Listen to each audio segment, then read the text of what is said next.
If you react with an emotion, you're going to say the wrong thing. You're going to end up apologizing to your child. And your child, if they're older, may not forget what you said. Welcome to Transforming the Toddler Years, a Core 4 parenting podcast blending soul and science-based strategies to empower pandemic moms like you, raising kindergarten-ready kids. I'm Cara Tyrrell, your host, a lifetime lover of littles, girl mom, early childhood educator, and conscious parenting coach who truly believes that how we connect and collaborate with our kids in the first 5 years is how we raise world-ready kids who will change this world. Today's guest is T.H. Irwin from the ExExperts, as in Divorce, Etc. podcast. She's here to talk about her unbelievable story. She and her best friend got divorced at exactly the same time. And although they had completely different experiences, they were lucky enough to have each other through it all. Today, TH is here to share some real, true, vulnerable truth bombs about being a divorced mom and then a co-parent. And specifically, during our holidays mini-series, she is sharing 5 tips that you will want to use as a co-parent during the holiday season. I am so grateful to TH for being here today. Jessica was unable to join in the recording, but please make sure that you click through and learn about both of them, their unique experiences, and how they can support you on your journey as a calm, connected co-parent. TH, I am so grateful that you have made time to come on to the Transforming the Toddler Years podcast and talk to us about co-parenting during the holidays. This episode is going to be so important for so many people. Thank you so much, Cara, for having me here. My other half, Jessica, couldn't be here today, but we are the co-founders of ExExperts and the Divorce, Etc. podcast. We've lived it, so we get it. That is divorce and growing kids and co-parenting and all of the things. So first of all, let me just apologize to my amazing audience and all my listeners. My voice sounds different today. I am recovering from a ridiculous bout of laryngitis. I did not want to put this episode off because it's that important. So thank you for dealing with me sounding a little bit differently. And with that said, yes, tell us your story because it is so shocking that you can live through the type of divorce that you went through and be here saying, I've got this. And not only do I have it in such a way that I can help you feel good about your life after divorce too. Yeah, you really can't make it up what Jessica and I have gone through. So Jessica and I have been friends since she was 18 and I was 20. She was dating my best friend from high school. So I met her while she was in college. And when she graduated, we became best couples friends with her and Darren and me and my soon-to-be husband at the time. He's now considered a special ex. So we grew up together in our 20s in New York City and working and, building lives together, and everything looks so pretty. And we got engaged a month apart, married a month apart. Our boys are a week apart. And then within 1 week of one another, 13 years into our marriages, we found out that our husbands were carrying on extramarital affairs, not just cheating, covering for one another, traveling with their girlfriends like they didn't have families sitting at home. Okay. Jessica had a 4 and a 2-year-old. I had 3 kids under 8. And my special ex, actually, his fiance called me to be sure that he wasn't married anymore because she, of course, was engaged to him. Of course. Right. So I'll let you all take a breath there. But when she did call me, picture this: carpool line, picking up your 4-year-old with a babysitter sitting in the front seat, because then you had to go and pick up your 6 and 8-year-old at the other school afterwards. So I get this phone call and I told her that she saved my life that day. Wow. Oh, She did. She saved my life. Jessica had a different reaction. She had been with Darren for most of her life, for half of her life. She was 36. I was 38 when we decided there was no way we were staying married to these men. So she went through a different emotional process than I did, but we both decided we are done with our marriages.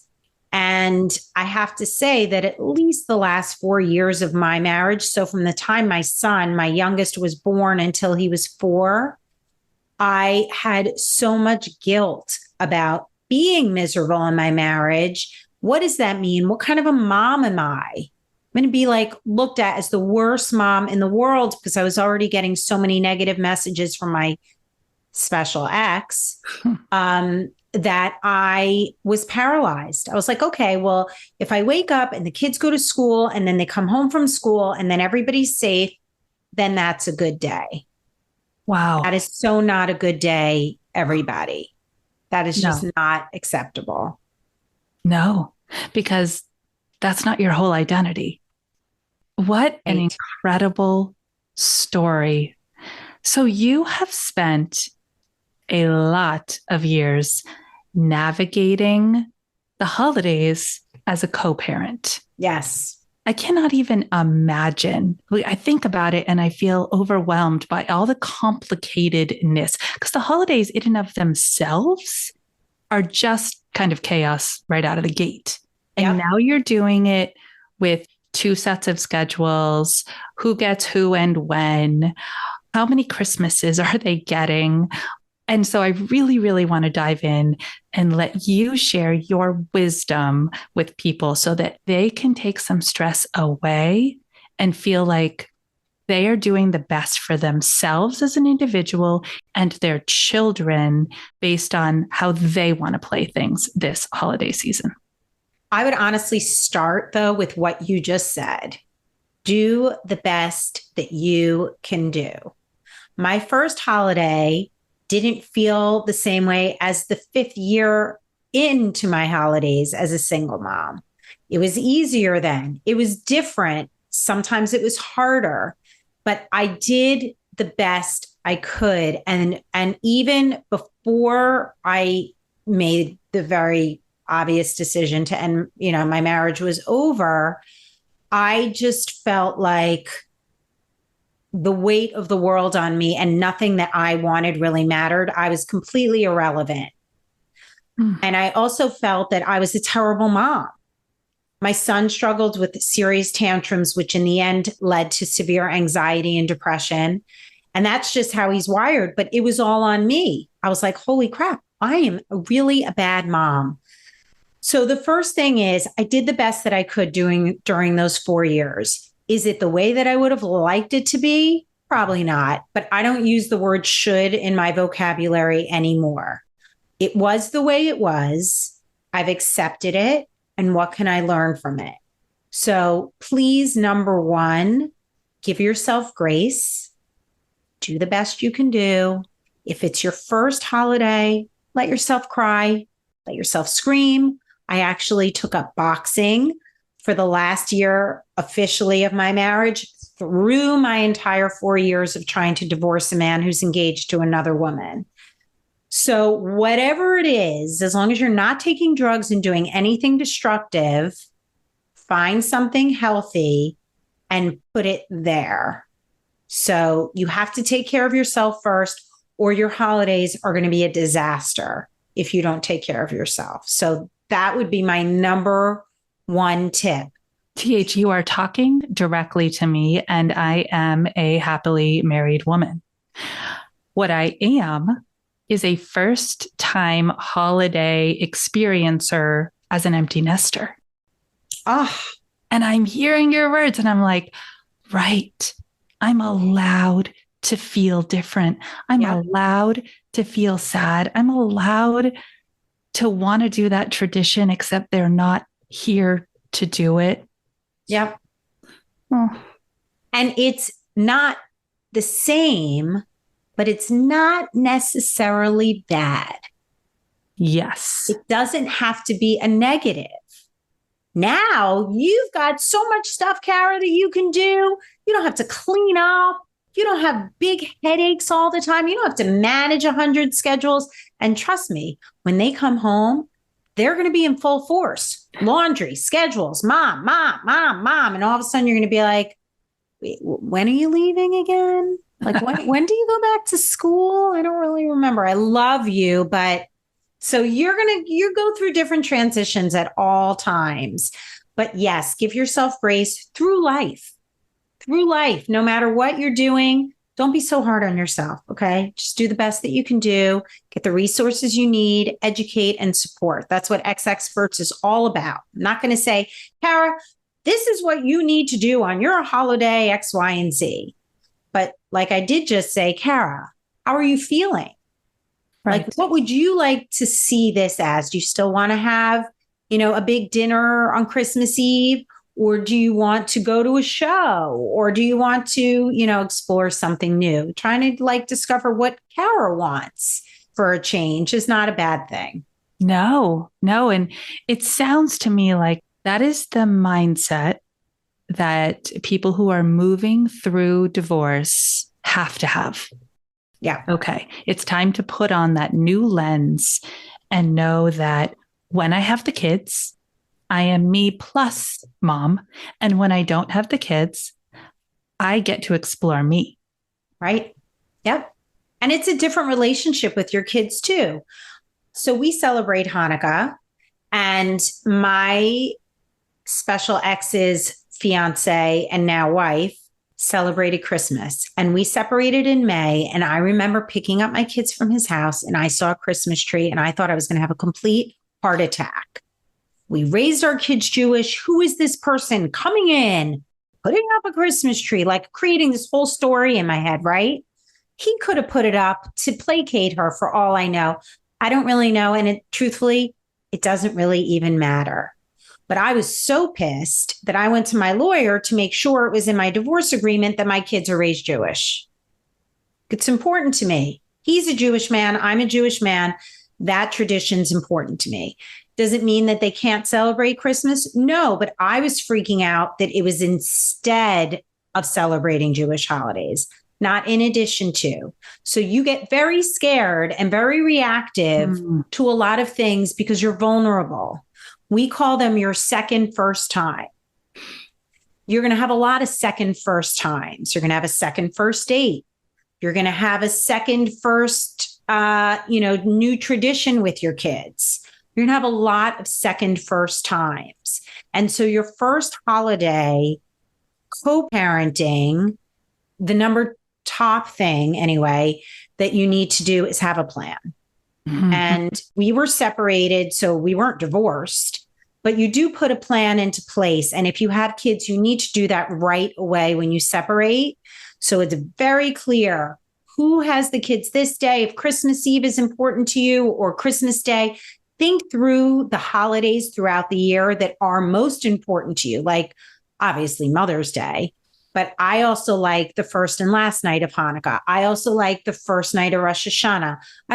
I'm not as occupied with some other holidays. And then he might have some that matter to him. But what's most important is every year we alternate. So this year I don't have my kids Thanksgiving.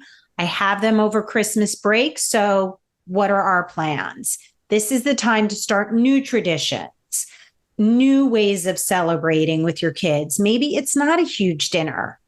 You're probably on a budget now. You may not be able to host a huge dinner. And if you still want to, assign everybody a dish to bring. Yep. Tell them how much. You be the hostess with the mostest, but you don't have to break your bank doing it. There are a lot of things to consider, but having a plan so that your expectations are managed. I pick up the kids at this time, I drop them off at this time. So important to help you manage your expectations and also help you set your boundaries when you're co-parenting as it's separated, newly single parent. So one thing that I absolutely love that you kind of said, is that assumptions will become your reactive go-to. So we have to gatekeep the assumptions, right? And ask ourselves that question, is this real or am I making it real? Do I need more information? Yep. I absolutely adore that, because as human beings, when we're in an emotional struggle, that is not the way that our brain works. We've got to hijack that reaction with some type of on purpose thought. Do you have some type of mantra or like go-to phrase that you go back to when you're like, I think I might be spiraling? I have done a lot of work over the years because I was married legitimately to a narcissistic sociopath. It takes someone special to lead a double life for 4 years and then propose to someone when you're married with kids somewhere else, special X. So I don't remember when it actually happened, but I needed a lot of recovery time because there was significant emotional abuse in my marriage. And I was trained to believe all the negative. So it wasn't that I had a mantra first. First, I had to figure out, is that fact or fiction? He's telling me it's my fault that our son has tantrums. Is that really true? Like, did I really do something wrong to make him go ballistic? And you have to take a hard look at yourself because there are some things that you need to take responsibility for. But then there are many things that are not on you. So is it fact or is it fiction? So I don't have a per se mantra, but I will tell you that the other day I woke up like really angry, honestly, about what's going on in the world right now. Yeah. And I just could not like clear my head. I was up all night. Exercise is my go-to. I went to go exercise. It was still consuming me. So I wrote it all down. I literally vomited all over without vomiting, words all over a journal. You can do a voice memo, so you don't have to write it. You can type it, get it off of your head. So whatever is stressing you out, oh my God, he's got a Christmas tree. Now they're Catholic, like all these things. And then when you go back and read it, you're like, maybe not true, right? It's like you want to buy all the stuff that's on sale right now and you leave it in the shopping cart for 24 hours and you go back and you're like, do I really need another baking dish? It just gives you a little perspective.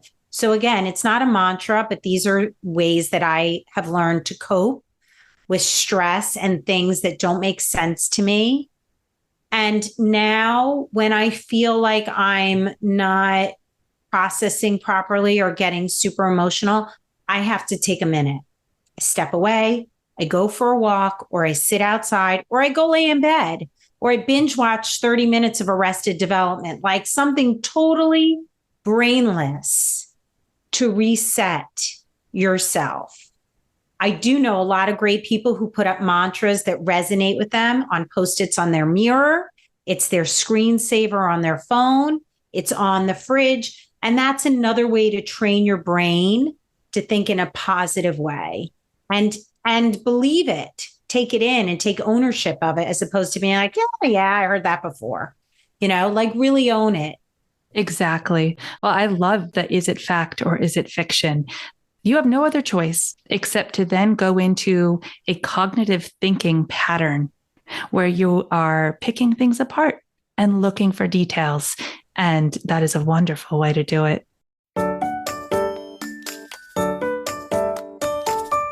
Are your holidays feeling more like a holidays? Yeah, I get you. And I have a solution for you. Join me in our 12 Days of Christmas Toddler Tip Survival Challenge, where we are going to day by day intentionally put more magic inside the holiday madness.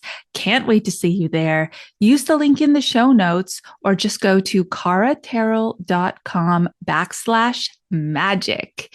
And we are going to transform your toddler's holidays too.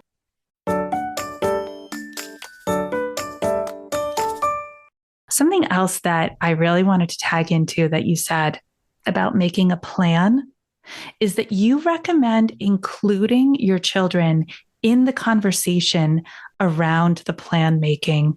And for my mama heart and my collaborative parenting methodology, that just feels so good. Yeah. When you're going through a separation and you're in two separate households and everything is new and scary and the unknown, your kids have zero input. Nobody's listening to what they want to say. You're consumed by your lawyers, your finances, and he's this and she's that, and all of the things. And so what I did was I created new traditions with my kids. We moved into a new home. We had a huge room that I had no furniture for. So we had dance parties. We would have a dance party once a week. We each got to pick a song. Now, remember, I'm with an 8, 6, and 4-year-old. So think back to like Hannah Montana and I don't know what was on Disney. There was maybe some Barney mixed in there, but whatever. Everybody got to pick a song and we would just dance. So that was something really great that I actually got from Grey's Anatomy, because I don't know if you remember, but Grey and Christina always used to dance. But my kids, like as far as the holidays, baking with your kids is really great, or saying to them, listen, and go to your kids also with a plan, right? Like, I know that I want to go to my brother's house for the holiday. And then I'm open on these days. So you present it to your kids with some structure. Guys, Thursday, we're going to Uncle Greg's house, but Saturday we have free. Like, what do you want to do? Do we want to learn to ice skate maybe? Do we want to go on a hike? Should we take the dog to the dog park? It doesn't have to cost you money. And to be honest, the things that don't cost you money are the most memorable. We made horrible sushi one time, and my kids all remember that we were all sick afterwards. And I think we actually drove and picked up a pizza because we were so hungry.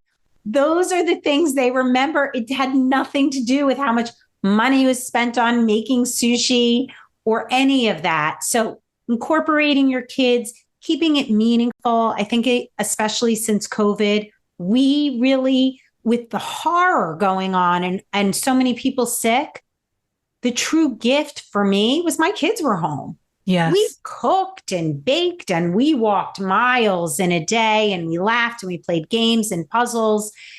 And God, what a gift that was. My kids came home from college and Absolutely. We were together and there were no other options. So get your kids involved. You'll know what their favorite thing is and try to incorporate it in the holidays or in planning, or make a ritual on your weekends now. Every Saturday night is movie night with your kids when they're with you. They each bring their favorite candy or popcorn. So they have a say, they play a role. You can pick out of a hat for what movie you're going to watch. So it's fair, right? You're not playing favorites. It's limitless, the amount of ways that you can play with your kids.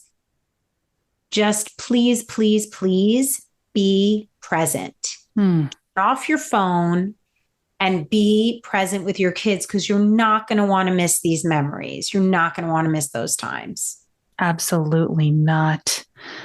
Oh, something I feel like I have to ask is how you navigate the two different parents' styles around holiday, spending habits, extravagance versus minimalism, and more importantly, the conversations that you have with your kids around it, because they don't say things like, well, daddy took us to Disney to hurt you, right? They say it because they're excited. Fact. It's real. It happened or it's happening. Yeah. So how do you manage all that? A lot of training and a lot of therapy, number 1 and 2. Literally practice saying it in the mirror to your kids. How was your weekend at Dad's? What did you guys do? That's awesome. I love to hear that you're having a great weekend. Literally, you have to practice it, because I was choking on it for a really long time. I didn't want them to be happy there. I wanted them only to be happy with me. I'm the mom, like I didn't want him to forget about even the money. Just like, I don't want you to have a better time with dad. But the truth is, it's all about your kids. It has nothing to do with you. You really want your kids to be unhappy every other weekend and every Wednesday night?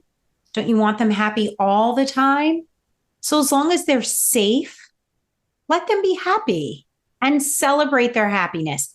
Again, it takes practice and it takes some time. You're totally going to screw it up initially. You're going to be like, well, he should have done this. And you might be finding yourself going to text him and say, Jason fell and you should have done blah, blah, blah. Again, the word should. Don't advise your ex on anything. Take a step back. Are your kids home and happy and healthy? Great. Put the rest in your journal or in a voice memo. Do not put it on your kids. So for many years after our separation, we didn't communicate, me and my ex, and there were no co-parenting apps. It was still through our lawyers. So fortunately, our divorce took 4 years. So I had 4 years of paying my lawyer to communicate on my behalf to my ex. Very difficult and extremely costly. So now you guys have co-parenting apps. You really have no excuse for not communicating with your ex, but set up boundaries. I had to set up boundaries that texting was off limits. I would be berated all night, all weekend of how everything is my fault. And it's hard to look away from a text. It's easier if you say, I will respond to emails only when I've had a chance to review it. Practice that too. Set up your boundaries. When you're with your kids, you want to be with your kids. When you're not with your kids, you might want to be with friends. You might want to be doing something else. If it is not an emergency, do not call me. But that also means that you don't harass your kids when they're with their other parent. What are you guys doing? Did you eat lunch yet? Oh my God, it's already 3:00. You haven't eaten lunch? Wait, you're not in bed yet? It's 11:00 at night. Wait, why? Do not micromanage what you cannot control. Can't control it. Have to let it go. Again, it will take practice. You will mess up, but keep heading in the right direction and not the wrong direction. So co-parenting now is so much easier because you have these apps. They literally measure the tone of your voice. They track you so they know if you're dropping your kid off on time or not, because ultimately it's submissible to the court. So as long as everything is going in there, it could be a great tool for your boundaries, help you set up your expenses, and also stay on track and be able to communicate in a healthy but protected manner if that's where you are. Just don't involve your kids. Just don't involve your kids in your conversations. Never say, Jason, tell your dad. Allie, ask your dad. Or if my daughter Samantha came to me and say, Mom, can I whatever? I don't know, ask your dad. He's paying for it. Those are absolutely not allowed. Do not do it. You're not making your ex look bad. You're making yourself look bad. Wow. So in co-parenting, think before you speak, take a breath before you speak, and make sure you heard your kids properly. I'm going to tell you one more shocking story. Okay. Because there are so many. But my son went to his dad's on his night. But when his dad came to pick him up, I said, Jason's really sick. I don't know if he should go. And he, of course, was like, it's my night. I'm taking him. I'm like, okay. He lives a mile from me. My son threw up all over the car on the way back to his dad's house. His dad went ballistic. He was like 5. So my son comes back the next day, and that night he tells me with his hand on his heart, now he's like 5, I want to call her, being my ex's fiance, Mom. I love her. She took me out of the car when I was sick. I love her. So this is bedtime. And I had to breathe. I had to think. And then I looked at him, being a little sarcastic, but he was too young to notice it. I said, we can pick so many great names for her. Mom is for me. You're a Mm. part of my body. You're a part of me. You only have one mom, and I'm it. So let's think of another great name for her. But I own mom. And we did. And that was it. But these are the kinds of things that are going to come your way. So really working with a great therapist, having support, literally practicing in the mirror, this stuff is going to happen. And you're going to be like, oh my God, what am I going to say to that? You figure it out. But if you react with an emotion, you're going to say the wrong thing. You're going to end up apologizing to your child. And your child, if they're older, may not forget what you said. Wow, that is A lot. an unbelievable story. And I mean, honestly, from the eyes of your son, he was sick. He He was was sick being and loved she, and yep, cared for. yep. And to him, that's what he needed in that moment. And you had the presence of mind to say, I can't take that away from him right now because he doesn't understand the words that he's using cut to the core. I mean, how beautiful. Oh, thank you for sharing that. You're welcome. But Oh. it's not easy being a parent, as you all well know. And co-parenting with somebody who you couldn't be married to adds another layer. And then when he brings somebody else into your life, or if it's a she bringing a new person into your family's dynamic, you're tested even more so than you were just being a happily married parent. A single parent, you put a lot more pressure on yourself. You feel a lot more guilt. Everything is electrified, and you have to bring it back down and take care of you first. You can also tell your kids, you know what? I don't have the answer for what we're, the right word for her right now. Let's talk about it tomorrow. And I'm so glad that you're feeling better. And then you don't have to come up with something. You don't have to answer questions right away. If your kids come to you and say stuff, or God, dad did this, or mom did this, and complaining and whatever. I mean, I'm sure you talk about that stuff all the time, meeting your kids where they are, not where you want them to be. And that is all super important when you're on your own co-parenting. Meeting them where they are and allowing them to be who they are, not who we think they should be. Right. And the beautiful part, and this kind of circles us back, is that you started by talking about that from your maternal perspective, making sure that you're always staying true to who you are and who you want to be, especially now that there are first chances to do that for yourself after a divorce. All right. So I'm going to have the 5 tips that you have sprinkled in here in the show notes. But let me run through them one more time, kind of in rapid fire for people to take with them as they marinate on all the goodness that you shared. So the first one was, it's never too soon to make a plan. Let your kids be part of the planning and let their voice be heard. Keep in mind that not everything requires you to spend money. And please don't compare yourself to your ex and make it a competition in what is being spent. Just stay true to you. Creating new traditions is really important as you redefine yourself and your new future with your kids. If you're alone during the holidays, make sure you make a plan for yourself. That's super important. Yeah. No matter what that might be, right? It doesn't have to be out in the world. It can be inside of your home if you need it to be, but have the plan.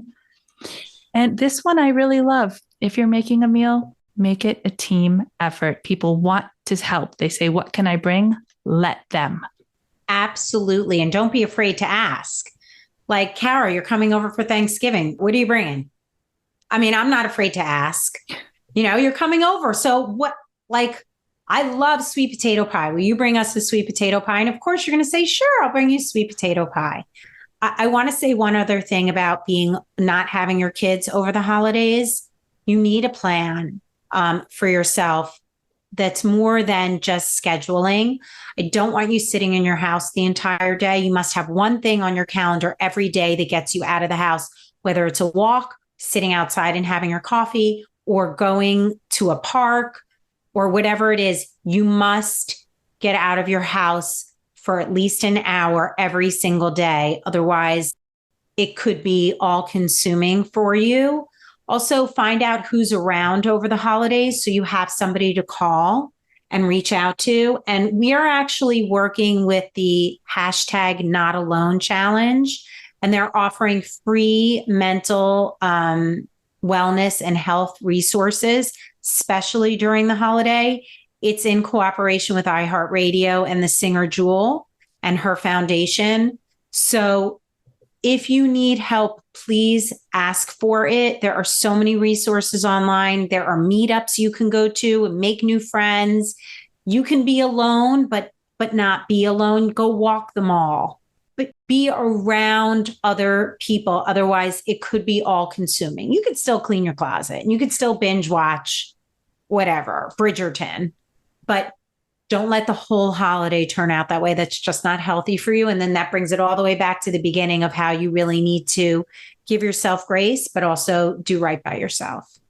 Oh, thank you so much, TH, for everything. You truly are, alongside your partner, Jessica, an ex-expert. Tell everyone, if they are super intrigued and want to know more about how they can talk to you, how they can find you. Great. Well, the first place where everything lives is on our website at ExExperts.com. You can find our Divorce Etc. podcast there as well. We are wrapping up season 3 right now. And we send out newsletters every single week where we give you a personal note we alternate every week from each of us. So you'll feel connected, you'll feel validated, you will always be educated, and you'll always be heard. You can DM us, email us, hello@ExExperts. We are the ones who answer those emails and those inquiries, not a bot, not an assistant. It is us. And then we do private sessions. So if you need more support, it's not just during divorce. The real work happens when your divorce is over and you're on your own. And now you got to pick up your big girl and your big boy pants and get out in the world and figure out the money and get a job and be a good parent and take care of yourself. I mean, the list is long, but Jessica and I are so on the good side of life here. And that's because we put in the work, we gave ourselves grace, and we learned. So that's the purpose of ExExperts. Thank you so, so much. I am wishing you and your family a wonderful holiday season. Same to you, all of you amazing listeners. Please make sure that you rate and review this episode so that TH and I can get a sense of how impactful it was for you and what else you are looking to learn. Until next time, stay mindful and proactive as we transform the toddler years. Thank you.